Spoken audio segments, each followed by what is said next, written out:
Yeah, it's too early to tell. Too early to tell. Hey, y'all got DJ Lagway. We do, man. He's a freak. He's a baller. He's a freak. Better than Graham Mertz.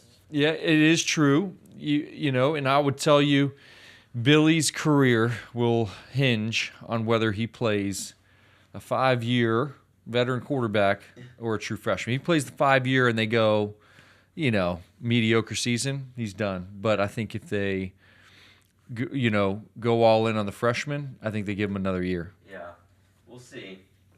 Well, welcome back to another episode of the Real Health Podcast, where we are diving in to talk about, pharmaceuticals on the market today and conditions associated with those drugs that are typically used.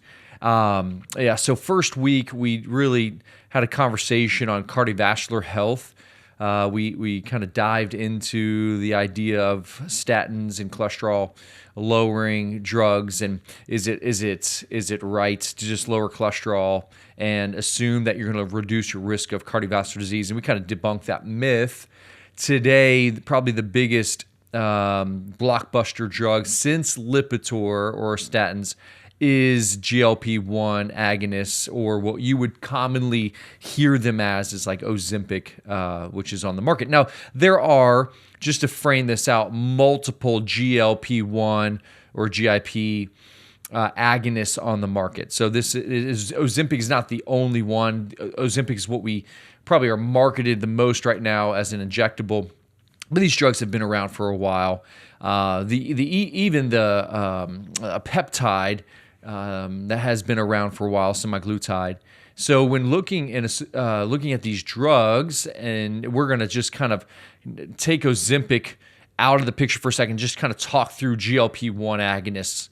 And we're going to talk about the risks. We're going to talk about the dangers of these medications so that you can be aware as a consumer what you're getting into if you decide to go down this route. Or just have awareness like, hey, is this really like a blockbuster drug that's helping a lot of people or not? So this is a hot conversation. Anytime you get into overweight, obesity conversations, this is a hot conversation.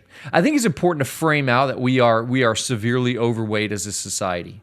So I want to establish first that when we talked about kids a couple episodes ago and how poor our nutrition is in this country, I think it's important to start off with this. Hey, we're overweight and we're severely obese. In developed countries, developed nations, we are the fattest. And so when we look at blaming, like what's to blame, right? Where do we put the finger?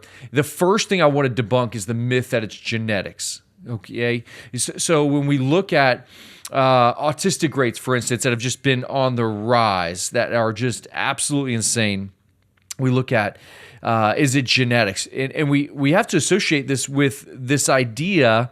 Genetics have not changed in the last 100 years, last 10 years, last 50 years, last 500 years. Human beings, our genetics have not changed. So why are autistic rates going from 1 in 1,000 to 1 in 25 in just a few short decades, just a couple decades? Why are our overweight and obesity rates climbing? Okay. Now, would I say they're genetically based? No. Is there an epigenetic concern? Yes. What do I mean by that? Is it purely based on our genetics? No. But are there genes that can be upregulated or turned on in families? Because we do know that if mom and dad are fat, that baby's going to be fat. Like we do know that. We do know that overweight and obesity does transfer from generation to generation. Why? Environment plus genetics, epigenetics, environment plus genetics. The environment is, how is that child being raised? What we see, our kids are being pretty much born into pre-diabetic states. This is wild. So the mother and dad are now becoming insulin resistant, and it's transferring to baby, where we're seeing type 2 diabetes with kids at a very early age. So we're seeing this transfer of insulin resistance and this overweight, obesity issue associated with that. So I also want to separate that group of people, that it's environment plus genetics, from another group of people where we see like type 1 diabetics that's autoimmune, and because their immune system has assaulted their pancreas and they're not making insulin and they have too much blood glucose. Hey, this is a group that can be overweight, and it's really difficult to navigate their metabolic health, and they're doing everything they can, but they still are unable to lose a certain amount of pounds. Maybe it's 20, 30, 40 pounds. Hey, that's a tough group. I'm not talking to you. This is not a conversation about type 1 diabetics. This is a conversation about the culture that we live in, where we can do something about us being overweight and obese.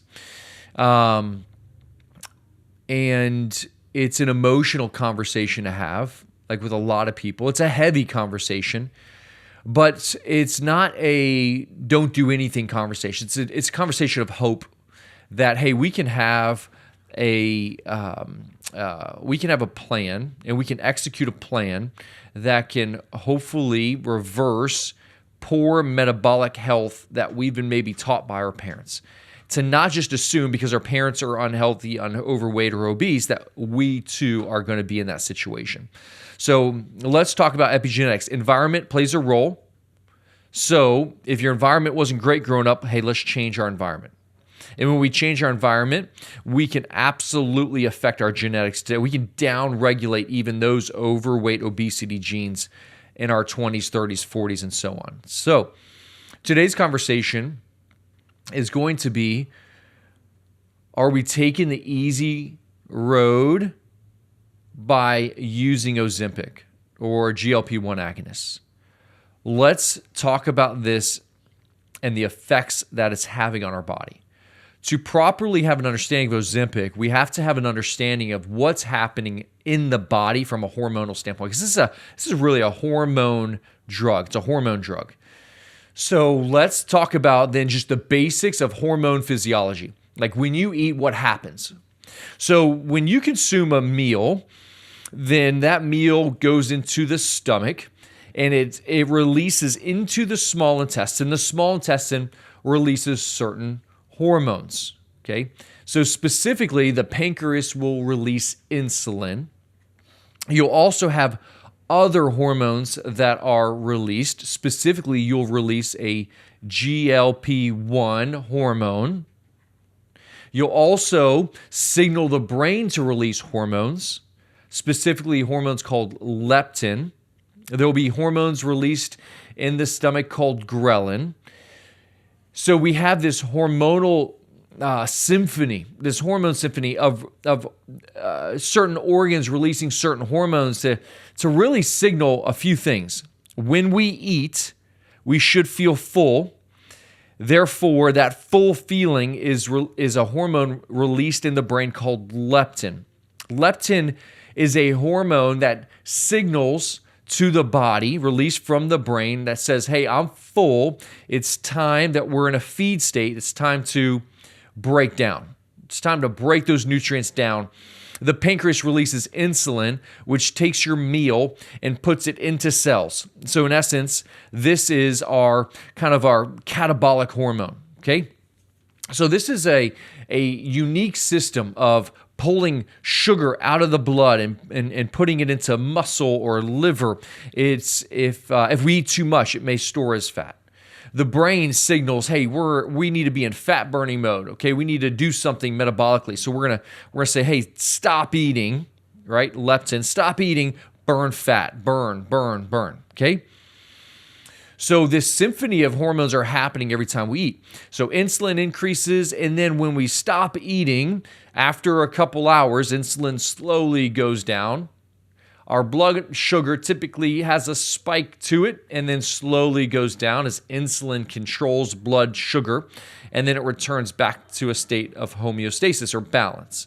And then the next time we eat, this symphony of hormones is released again, and we go through this kind of up and down, up and down.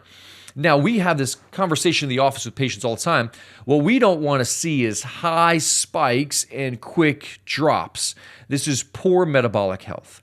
This is like hyper to hypoglycemia.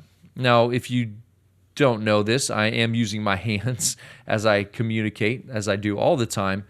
And so if you want to see me using my hands to understand these hyper and hypoglycemic spikes, check out our YouTube page, as all of these podcasts are recorded as well at the Real Health Co. YouTube page. So, hey, we get this high burst spike, this hypo drop, and if it's too high and too low, we feel this effect. We feel this hypoglycemic reaction. What does it feel like? It feels like lightheadedness, like you're going to pass out, like you're shaky, irritable, anxious, sweating, and you could literally pass out. If you have had moments where that has happened, let's just say you've gone 6 hours without a meal, 12 hours without a meal, 24 hours without a meal, and you experience this hypoglycemic response, you have poor metabolic flexibility. You have poor metabolic health. You must do something. You are in a state of pre-diabetes. Your body is not healthy hormonally. We are having an imbalance in our insulin and glucagon system. We have a poor system of metabolic adaptability where we can't efficiently use fat as energy, and we've been consuming and utilizing carbs and spiking our insulin way too much. So we need to work our metabolic system. That is kind of how the hormonal system operates. So let's insert now a GLP-1 drug. Let's talk about when we insert that drug, what happens hormonally. So when we make that higher production, when we create a high production of GLP-1, well, on our own, GLP-1 will sit in our system for a couple hours, and it's a small dose. But when we take a macro dose, a heavy, high dose of GLP-1, it actually can sit in our system for days. And not only that, it's an extreme high dose. So what happens to our physiology? Our physiology changes dramatically. We get this squeeze of our pancreas. So our pancreas gets overworked. So we get this high insulin production. Now, what this will do is it'll keep your blood sugar really low, okay? Now, this can be a good thing, but unfortunately, the dosing of it is a bad thing. This is why we see pancreatitis with GLP-1 drugs. One of the known side effects is that the pancreas enlarges. Why would it enlarge? Just like a muscle that's overworked and can then grow, the pancreas, when it's overworked, will grow. Pancreatitis, inflamed pancreas, enlarged pancreas, because of these medications, is really in response to the high dose of GLP-1 causing a high dose of insulin. And this high release or dosage of insulin into the body is just like someone that takes insulin as a type 2 diabetic, or maybe even a type 1 diabetic would take insulin to lower blood glucose. We're doing that through a different means. We're doing that through a GLP-1 agonist drug. So this is creating a pancreatitis effect to the body. This is not good. This is really concerning over time. GLP-1 drugs specifically, they affect and trigger insulin from the pancreas. So that's the first thing it does. The second thing it does is it blocks glucagon secretion. So glucagon is a hormone that your body uses to raise blood sugar. So GLP-1 agonist drugs prevents more glucose from entering your bloodstream. So not only does it reduce blood sugar by making your pancreas make more insulin, it prevents glucagon secretion, which keeps your blood sugar levels really low. So that's the second thing it does. The third thing GLP-1 agonists do is they stop your stomach from releasing food too fast. So this is called gastroparesis, or paralyzing the stomach. It literally is stomach paralysis. Okay? So when we get a stomach paralysis, we get a slow dumping of food into our small intestine. Now, theoretically, this is good because it would slowly release food into the body, which slowly releases glucose. And again, balanced glucose, or a healthy, balanced level of glucose throughout the day, is very important for metabolic health. So in theory, this is great. But in reality, we're paralyzing the intestinal system. We're paralyzing the stomach. Gastroparalysis, we're getting this slow release of food.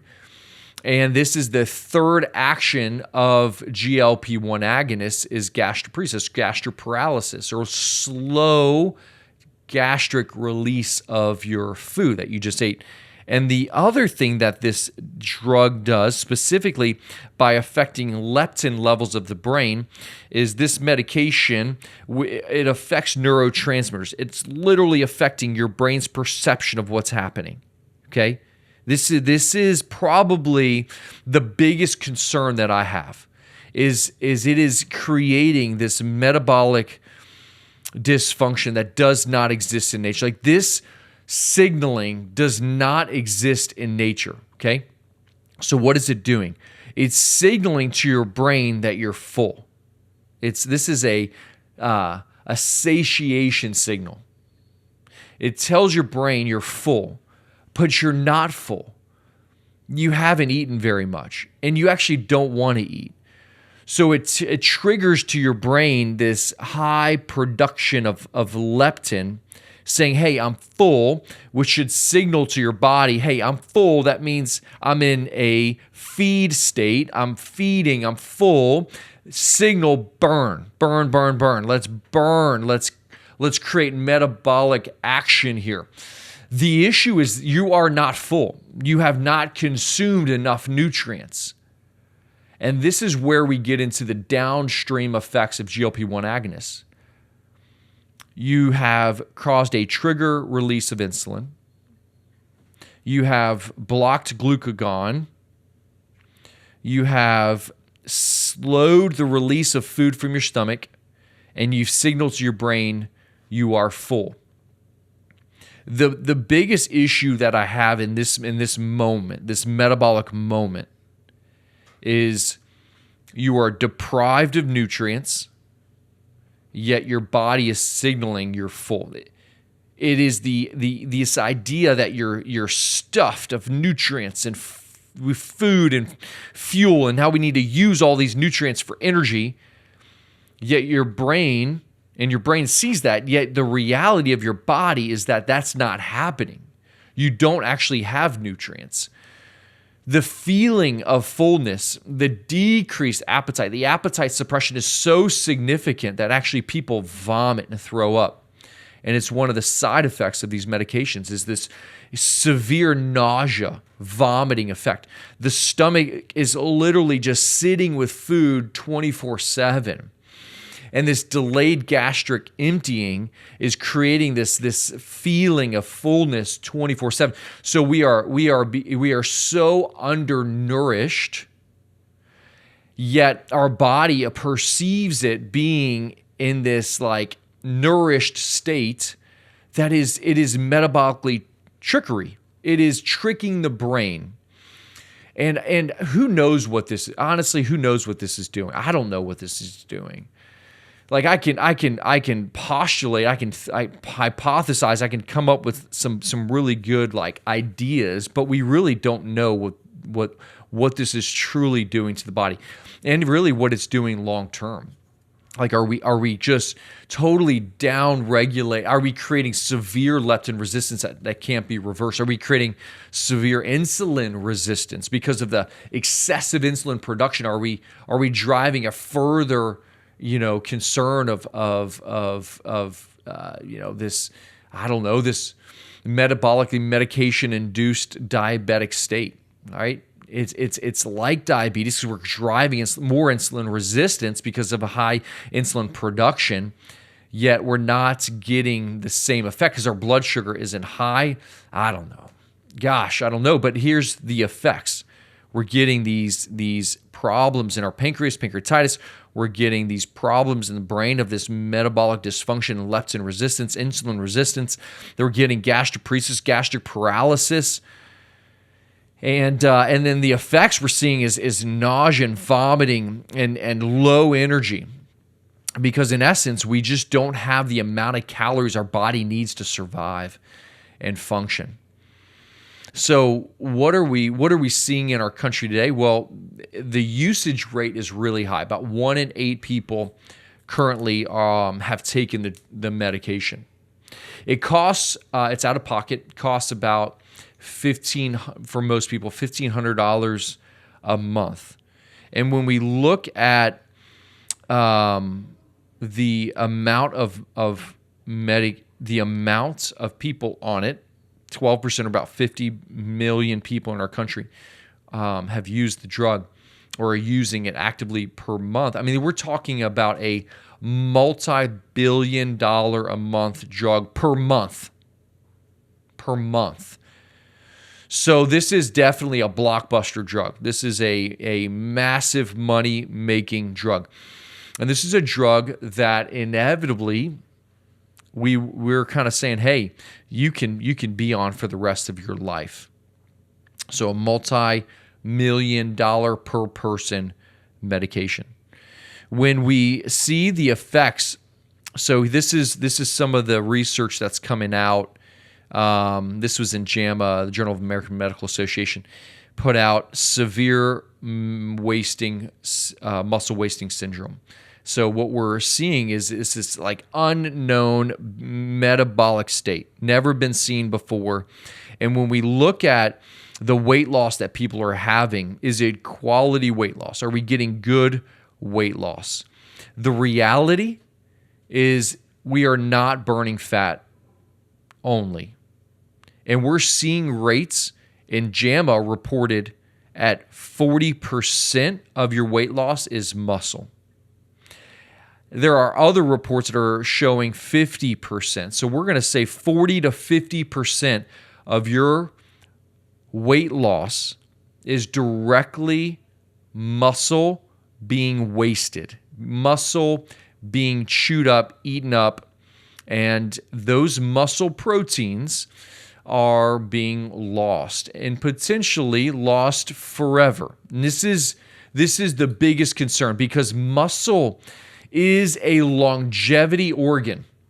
When we talk about how to live longer, when we talk about anti-aging, when we have conversations about how do I reduce this my aging system, right?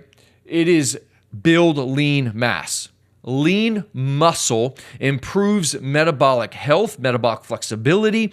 It is harder to gain lean mass as we get older. It is more important to gain lean mass as we get older. We have to work harder as we age, but lean mass, skeletal mass, is so vital to longevity that it should be a primary focus of anyone's health. This should be measured, whether you're measuring at your functional medical doc's office, or you're measuring it at your chiropractor's office, or you're measuring it at your MD's office.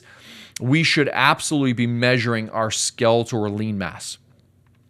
And what we're realizing and what we're seeing is that we're getting up to 50% of the weight that's being lost is muscle. And the problem that we're getting into is not only is this a metabolic organ that's wasting away, but when we then take our human body and we eat all of this muscle, and then let's just say we get off Ozempic, and we're seeing this massive amount of weight come back. Are we getting muscle regeneration? Are we getting our muscle to come back? And what we're seeing is that 100% of the weight that comes back is fat. So we go through this loss of muscle, 50% of, let's just say you lose 50 pounds, 25 pounds of muscle is lost. And then we're going to gain 50 back, but 50 pounds of that is fat. We're in a worse state than when we started. There's no question about it. And not to mention, we disrupted our hormonal symphony so severely that it's going to take months, years potentially to reverse the effects of it. So this is really what's happening, and this is my big concern. The big concern is that the brain thinks that we are overfed, yet we are undernourished. It thinks that we're in a high caloric state, yet we're in a low caloric state. The brain thinks that we should be in a catabolic state, break down, yet we are not. And therefore, we are breaking down our own body at the sake of a scale that's changing. The number is changing, yet we're getting into a worse metabolic state. So, hey, what do we do? Like, is there a way to do the same thing in a healthy way? Right? And there absolutely is. And it's called fasting. Fasting is so incredible. It unlocks your anti-aging genes. It unlocks your body's ability to do what it was designed to do, what God designed your body to do, which was burn fat, but preserve skeletal muscle. The coolest thing about fasting is that when you lose weight, when you look at a 7-day fast, a 10-day fast, a 3-day fast, a 30-day fast, whether it's water-only fasting or whether you are in just a reduced caloric state, what we would call a fasting mimicking diet, when you look at the numbers, you have lost fat, but you have not lost muscle. Will your muscle get smaller? Yes. Why? Because you are removing glucose from your body. Glucose is stored in muscle. When glucose stores in muscle, water is stored in muscle. So will that muscle be bigger? Yes. But are you, during a fasted state, actually losing, burning, eating away skeletal muscle? You are not. You're not. And so that's why when we see people reintroduce nutrients post-fast, we get this surge of growth hormone. These new stem cells come forth. We get this amazing metabolic change. We get insulin sensitivity. We get low blood glucose levels.